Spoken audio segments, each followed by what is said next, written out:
Yesus mengambil roti itu, mengucap syukur. Saudara-saudara, 5 roti 2 ikan yang dibawa oleh Andreas sebetulnya itu nggak masuk akal. Tapi Tuhan Yesus memberikan contoh buat kita. Sekecil apapun yang kamu miliki, syukuri. Nah, ini dia yang kita masih harus belajar di sini. Seringkali kita ngedumel ketika rezeki kita nggak banyak, nggak sesuai dengan yang kita harapkan. Salam damai sejahtera saudara-saudara yang terkasih pencinta firman Tuhan. Berjumpa kembali dengan Bible Learning with Father Joseph. Saudara-saudaraku, bagaimana kabar Anda hari ini? Saya berdoa, saya berharap pada Tuhan. Semoga hidup Anda betul-betul dalam keadaan baik, dalam keadaan sehat. Setelah Anda ke gereja, pulang dari gereja, Romo, bener Romo, rasanya adem. Rasanya saya lebih tenang Romo, punya kekuatan untuk menjalani kehidupan saya. Saudara-saudaraku, di hari Minggu ini, cobalah nomor satukan Tuhan di atas kesibukan-kesibukan Anda yang lain. Sepenting apapun kegiatan Anda, betul-betul kalau bisa cari waktu untuk pergi ke gereja. Kalau Tuhan betul-betul kita sudah nomor satukan dalam hidup kita, Tuhan juga sudah pasti menomorsatukan hidup kita. Saudara-saudaraku yang terkasih, entah sudah berapa ratus kali saya Romo Yosef berbicara di Bible Learning ini. Kalau hari Minggu jangan pernah lupa untuk ke gereja. Bukan cuma sekedar hadir, bengong gitu. Bukan cuma dengar firman terus udah dilupakan. Tapi bagaimana firman Tuhan yang kita dengar, khotbah-khotbah, pengajaran, permenungan, perayaan-perayaan yang begitu agung dalam gereja, betul-betul terapkan sebagai rahasia kekuatan hidup Anda. Apa yang Anda baca, teladan yang diberikan oleh Tuhan Yesus, contoh ajarannya, jalan-jalannya, ikuti betul-betul bagaimana rahasia ini kalau kita terapkan menjadi luar biasa untuk kehidupan kita. Firman-Nya jadi nyata. Firman-Nya jadi rema dalam kehidupan kita. Jadi kebenaran. Bukan cuma sekadar dilihat, dipandang, diingat-ingat sebagai sebuah teori. Tapi sungguh jadi kebenaran.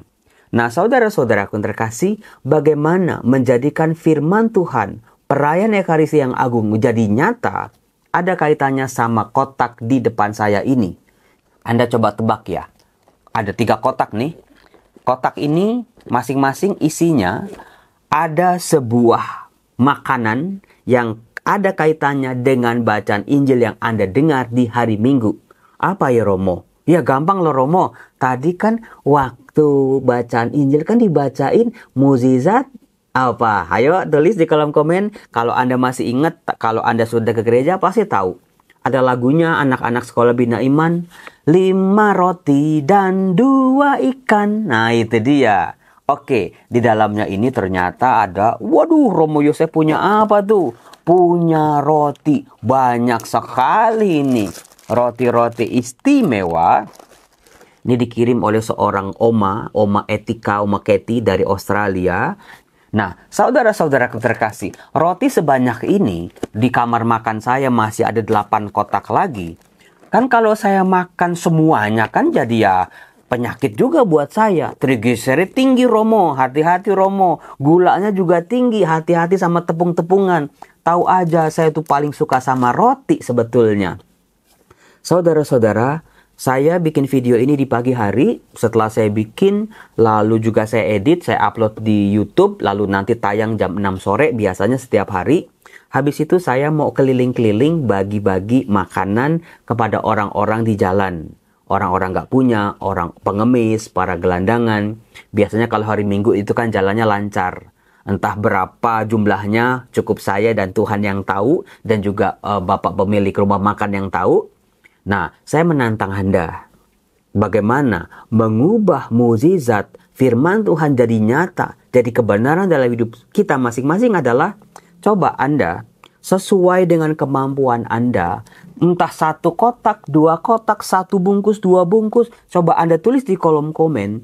Anda dari daerah Anda masing-masing, dari rumah Anda masing-masing, sesuai dengan kemampuan Anda. Coba kita berbagi kepada orang-orang di jalanan yang Anda jumpai, yang kelaparan, bingung mau makan apa, bukan karena ada di food court duit segepok lalu bingung mau makan apa. Tapi ini beda cerita, nggak punya duit mau makan Romo. Coba kita wujudkan firman Allah Tuhan Yesus yang memperbanyak 5 roti 2 ikan untuk 5.000 orang. Ternyata tongkat estafetnya masih ada di tangan kita hari ini. Coba penonton Bible Learning biasanya 30.000 orang. Kalau masing-masing dari Anda satu bungkus saja, sudah 30.000 nasi kotak yang tersebar-sebar di seluruh dunia. Bahkan tidak perlu beli juga, Anda bisa yang mana aja ada di meja makan, di lemari makan Anda bungkus. Kalau jangan sisa tapinya ya. Please, kalau kasih orang tuh jangan sisa. Jangan. Kasih yang terbaik kalau bisa. Karena itulah cara kita melatih, menguasai nafsu kita, keinginan kita dengan cara beri orang yang terbaik. Silakan Anda tulis di kolom komen jumlah nasi bungkus atau nasi kotak atau makanan yang mau Anda bagikan ya. 1, 2, 3, nggak apa-apa. Saya nggak mengharapkan ada 1.000, 2.000, nanti cuma teori doang. Cukup 1 atau 2, itu pun sudah sangat berarti. Nanti saya hitung berapa nasi kotak yang bisa terkumpul di hari Minggu ini. Dan Anda mungkin bisa baginya besok atau selama 1 minggu ke depan. Saudara-saudaraku yang terkasih, yang menarik dari bacaan Injil yang kita dengar hari ini, yaitu Tuhan Yesus yang memberi makan 5.000 orang. Ada di Injil Yohanes bab 6 ayat 1-15. Saudara-saudara, mukjizat penggandaan roti ini ada diceritakan salah satunya di Injil Yohanes. Di Injil Matius ada, di Injil Markus ada, di Injil Lukas ada. Itu di Matius 14, Markus 6, Lukas 9. Semua Injil bagus, tapi Injil Yohanes ini unik. Misalnya, dalam Injil Yohanes Anda tidak akan menemukan kata mukjizat. Matius, Markus, Lukas pakai kata mukjizat, tetapi Injil Yohanes menggunakan kata tanda. Ada begitu banyak mukjizat-mukjizat yang Anda baca di Injil Matius, Markus, dan Lukas. Tetapi di Injil Yohanes cukup menceritakan 7 tanda saja untuk menyatakan kemuliaan, untuk menyatakan kuasa yang dimiliki oleh Tuhan Yesus, yang dilihat, dialami, didengar oleh para muridnya pada waktu itu. Mukjizat atau tanda diceritakan dalam Injil Yohanes untuk menggarisbawahi, untuk mengungkapkan siapa pribadi Tuhan Yesus ini. Kuasa apa yang sedang bekerja dalam dirinya, nubuat apa yang sedang digenapinya, dan juga bagaimana 7 tanda ini mengarahkan kita kepada tanda yang istimewa, yaitu wafat dan kebangkitannya dari kematian. Saudara-saudara, kalau Anda baca ya, mukjizat atau tanda Yesus memberi makan 5.000 orang, itu adalah tandanya yang keempat. Sebelumnya yang mana, Romo? Anda penonton Bible Learning pasti tahulah mukjizat pertama dalam Injil Yohanes adalah, coba tulis di kolom komen, tahu Romo, ada di Yohanes bab 2, yaitu mukjizat di Kana, Yesus mengubah air menjadi anggur. Ibu Yesus ada di situ, murid-murid Yesus juga ada di situ. Nah, saudara-saudaraku yang terkasih, satu hal yang sangat amat tampak dalam Injil Yohanes, ternyata ketika Injil Yohanes menceritakan mukjizat-mukjizat atau tanda-tanda itu, tidak terfokus pada mukjizatnya, tidak terfokus pada apa yang dibuat oleh Tuhan Yesus. Misalnya, merubah air jadi anggur, Yesus berjalan di atas air, kali ini Yesus memberi makan 5.000 orang. Fokus tekanan utamanya bukan pada roti yang 5 roti jadi 5.000. Tekanannya bukan pada Yesus yang bisa berjalan di atas air atau Tuhan Yesus yang bisa merubah air menjadi anggur. Bukan itu saudara-saudaraku. Tetapi apakah Anda tahu ketika Injil Yohanes menceritakan 7 tanda ini, yang menjadi tekanannya adalah efek positif yang mengalir dari peristiwa itu. Orang-orang yang diceritakan yang terlibat langsung dari peristiwa itu. Ternyata orang-orang ini adalah orang-orang bukan cuma sekedar saksi mata terhadap mukjizat dan tanda-tanda yang ajaib, tetapi orang-orang ini sedang diikut sertakan dalam transformasi menjadi pribadi yang istimewa. Gimana enggak Ibu Yesus misalnya, murid-murid yang menyaksikan Yesus berjalan di atas air, atau Lazarus, Maria dan Marta, atau seorang pengemis buta. Bagaimana efeknya itu seperti gelombang laut yang makin lama makin luas. Lagi-lagi saya ulangi, tekanannya bukan pada apa yang dibuat oleh Tuhan Yesus yang istimewa itu, tetapi ternyata yang diubah. Keajaibannya terletak pada pribadi-pribadi manusia yang mengalami, yang melihat, yang menyaksikan. Siapa murid Yesus yang dilibatkan? Siapa orang-orang yang menyaksikan mukjizat itu? Mungkin ini sebuah penafsiran yang baru, tetapi ini menarik saudara-saudara. Iya ya Romo, selama ini saya cuma berfokus pada 5 roti dan 2 ikan. Kalau fokusnya pada 5 roti dan 2 ikan saudara-saudara, mungkin gereja perdana akan menyimpan roti yang pernah digandakan oleh Tuhan Yesus, atau ikan yang digandakan oleh Tuhan Yesus disimpan, diawetkan segala macam sebagai sebuah tanda saksi akan luar biasanya Tuhan Yesus. Ternyata kan tidak. Tetapi bagaimana di sini pribadi manusianya yang diubah. Pribadi manusianya yang kualitasnya ditingkatkan. Bukan cuma rotinya ditingkatkan kuantitasnya. 5 jadi 5.000 bahkan lebih. Tetapi manusianya yang hadir pada waktu itu, yang menyaksikan, yang dilibatkan oleh Tuhan Yesus. Baru tahu kan? Iya ya Romo. Berarti pola ini bisa kita terapkan dalam kisah-kisah mukjizat dalam kehidupan kita. Kalau Anda pernah mengalami kesembuhan, Anda pernah mengalami penampakan Tuhan Yesus hadir gitu ya. Anda pernah menyaksikan orang lumpuh berjalan. Anda pernah menyaksikan orang yang punya hutang gak bisa bayar, tiba-tiba ada yang bantuin. Mukjizat Romo. Bukan itunya. Bukan itunya gak penting ya, itu juga penting. Tapi yang terpenting adalah apa yang Tuhan mau ubah dari diriku, kualitas hidupku, setelah aku menyaksikan kisah-kisah ajaib dalam kehidupanku. Itu poinnya. Nah, dikatakan, sesudah itu Yesus berangkat ke seberang danau Galilea, yaitu danau Tiberias.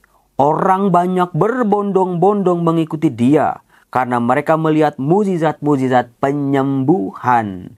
Saudara-saudaraku yang terkasih, bukan sebuah kebetulan ada kisah penyembuhan hari Sabat di kolam Bethesda.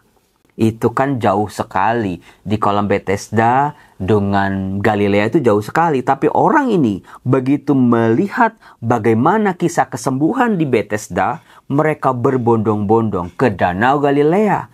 Itu jauhnya luar biasa saudara-saudara. Karena apa? Kisah penyembuhan di Bethesda itu ada di Yerusalem. Yerusalem itu kerajaan selatan. Danau Galilea itu ada di utara. Itu jauh saudara-saudara. Kalau naik bis aja bisa 3 jam. Apalagi zaman dulu. Dan mereka berbondong-bondong. Bagaimana kita bisa melihat ternyata tanda sebelumnya sangat amat membantu kita untuk memahami tanda berikutnya. Orang-orang inilah yang sedang diubah oleh Tuhan Yesus. Dan Yesus naik ke atas gunung dan duduk di situ dengan murid-muridnya. Paskah hari raya orang Yahudi sudah dekat. Perayaan Paskah adalah puncak. Bagaimana dikenangkan juga kisah-kisah keajaiban yang lain. Bukan cuma perbudakan di Mesir, tapi juga bagaimana orang-orang Israel ini dirawat, dijaga oleh Tuhan di padang gurun. Ada peristiwa mana di situ, ada peristiwa burung puyuh di situ, ada peristiwa di Masa dan di Meriba, air yang mengalir di situ, dirayakan dalam peristiwa Paskah, saudara-saudara. Maka kisah Yesus memberi makan 5.000 orang harus dikaitkan dengan kuasa kebangkitan yang bekerja dalam diri Yesus pada Paskah kebangkitannya. Bahkan betul kata Romo Yosef bahwa tanda-tanda yang dibuat oleh Tuhan Yesus mengarahkan kita ke tanda yang terakhir, yaitu tanda yang paling agung, kisah kebangkitan. Ketika Yesus memandang sekelilingnya dan melihat bahwa orang banyak berbondong-bondong kepadanya, berkatalah ia kepada Filipus. Ada 12 murid, Yesus kok bisa-bisanya milih Filipus? Apakah waktu itu Filipus lagi kebetulan lewat, Filipus lagi bengong gitu? Atau ada sesuatu yang mau diubah oleh Tuhan Yesus dari Filipus ini? Ini penting ternyata. Ya Romo, mulai sekarang saya paham Romo. Kisah mukjizat bukan sekedar saya sakit jadi sembuh, berhutang terus jadi banyak duit, dari miskin ke kaya. Bukan itu saudara-saudara, tetapi pribadi manusianya, kualitas hidupnya yang sedang mau diubah, relasinya dengan Yesus yang sedang mau diperdalam lagi. Tuhan Yesus bertanya, di manakah kita akan membeli roti supaya mereka ini dapat makan? Nah, Filipus kita lihat kualitasnya. Jawab Filipus kepadanya, roti seharga 200 dinar. 200 dinar itu banyak saudara-saudaraku. Gaji satu orang buruh selama sekitar 200 hari atau 1 tahun lah. Itu kira-kira seharga itu untuk bisa membeli roti untuk orang banyak itu. Romo Yosef tadi punya banyak roti, pasti kurang. Sekalipun masing-masing mendapat sepotong kecil saja. Saudara-saudara, kalimat Yunani sepotong kecil ini bukan cuma roti satu terus dibagi dua sepotek gitu. Tidak, tapi sepotong kecil banget. Yang digigit juga kagak ada rasanya. Itu sebuah ungkapan mungkin Filipus, gimana sih? Orang sebanyak ini gimana kasih makannya? Maksudnya itu. Seorang murid namanya Andreas. Lagi-lagi ada Filipus, ada Andreas. Saudara Simon Petrus berkata kepadanya, di sini ada seorang anak mempunyai 5 roti jelai dan 2 ikan. Lagi-lagi Andreas memberi solusi buat Filipus dan juga buat Tuhan Yesus. Tapi dia juga nggak tahu apa-apa. Ini 5 roti 2 ikan mau diapain? Dia juga nggak tahu. Karena sama seperti Filipus tadi, dia bilang, apa artinya untuk orang sebanyak ini? Saudara-saudara, Andreas dan Filipus ini akrab ya. Mereka tuh kawan akrab, saling melengkapi dalam kelebihan maupun dalam kekurangan. 2 orang ini sedang dibentuk oleh Tuhan Yesus. Kualitas imannya, relasi percayanya. Lalu Yesus tidak memusingkan, kok rotinya dikit banget yang bisa kamu kumpulkan. Filipus, kok kamu payah sekali kurang percaya. Tidak.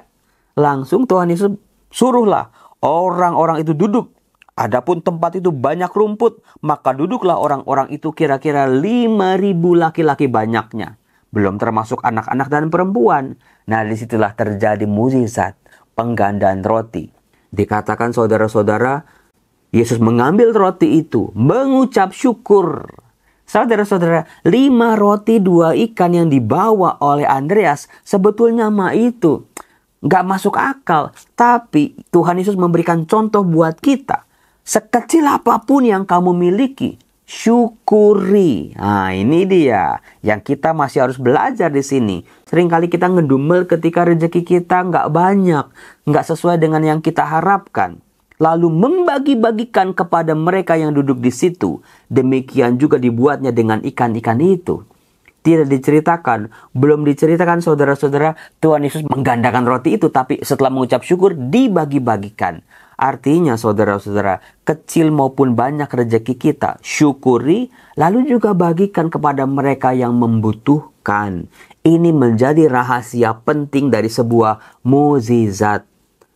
Makanan sehari-hari kita, rezeki kita, kalau mau dilimpahkan oleh Tuhan, syukuri, bagikan. Artinya ya bukan punya gaji 1 juta udah bagi-bagiin kepada orang di jalanan gitu. Nanti diomelin, anak sekolah, biaya rumah, biaya listrik, gimana? Tapi sekecil apapun, yang penting ikhlas berbagi. Jangan hitung-hitungan, jangan ngomel-ngomel, jangan sambil ngedumel, tapi berbagi tanpa sebuah keterpaksaan. Disitulah Tuhan akan melipat gandakan rezeki Anda. Salam, selamat hari Minggu. Tuhan berkati. Saya mau makan roti ini dulu ah. Ini isinya katanya cheese. Bye-bye.